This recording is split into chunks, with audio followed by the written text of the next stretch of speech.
ने आज फिर खुद से एक सवाल पूछा।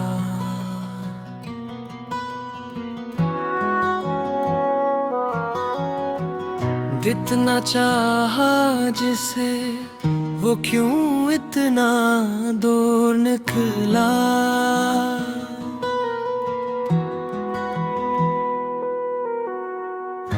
फिर हंसी जो चेहरे पर थी अंदर से टूट गई। खामोशी की चादर दिल ने खुद ओढ़ ली।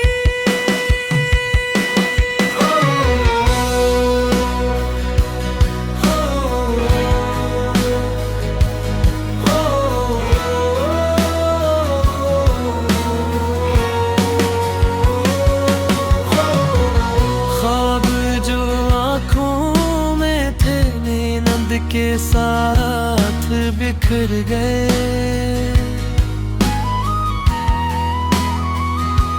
शाद वादे जो लफ्जों में थे वक्त के हाथों मिट गए।